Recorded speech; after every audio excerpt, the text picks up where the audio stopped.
Well, for more on this, let's talk to Adnan Ćerimagić, an analyst from the European Stability Initiative, who joins us from the Slovenian capital. Thank you so much for coming on the show. Let's start with, what is the significance of this visit?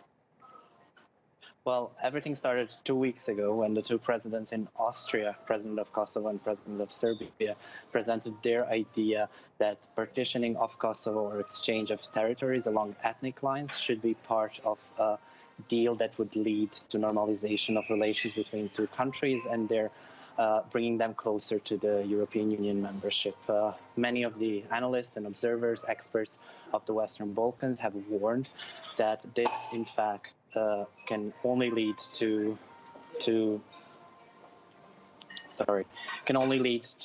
actually having more problems and return to the rhetoric that we have seen in 1980s and 1990s. This what happened today in Kosovo. The words that we're hearing from both Pristina and Belgrade and from Kosovo is an evidence that these fears of ours were actually reasonable, in a sense that we can hear, return to the rhetorics that we've hoped to be buried back in the 1990s. Now, part of these EU-sponsored talks could involve a swap of land where ethnic Serb and ethnic Albanian populations overlap. Essentially, that deal would give Serbia control over this area in northern Kosovo, close to Mitrovica. Why is that such an important part of these talks, this land swap deal?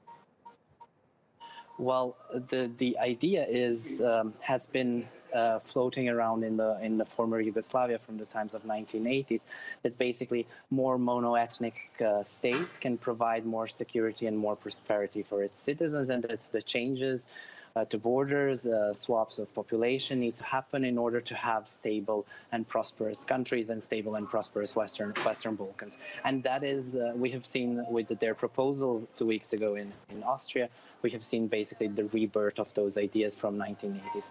The problem is that this idea always sounds very simple. You have areas with Albanian population, area with Serbian population. You just put Serbian population under control of Serbian state and Albanian under Kosovo state, and that sounds very simple. And the temptation in Western capitals, especially by those who don't know the region very well and the complexity of the region, is high. And but when it comes to the actual implementation, when it comes to putting the maps on the tables, that's when that's where the danger lies, because the agreement is not possible because of so much of population is everywhere in these two countries. Minorities also in the rest of the region have relied in the past 2 decades on the security that the borders would not be changed. So that's so we can see already now today, but we would see if the policy from the international community would go in a direction of approving negotiations on the borders, we could see re-emergence of these dangerous narratives, and that have also in 1980s led to use of violence in order to implement what seems as a simple idea, but what is a dangerous project once it's started to be implemented. And as we've been saying, both countries hope to join the EU. What do the countries stand to gain from joining the EU, and what stands in their way?